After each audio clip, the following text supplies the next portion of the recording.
లోకం నాదంటూ ఓ లోకం పడలేను ఏ జోక్యం అంతేనండి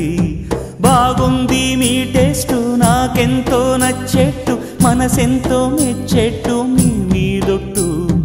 అందుకే నే దిగి వచ్చా వంచని నా తల వంచ స్నేహ భావమా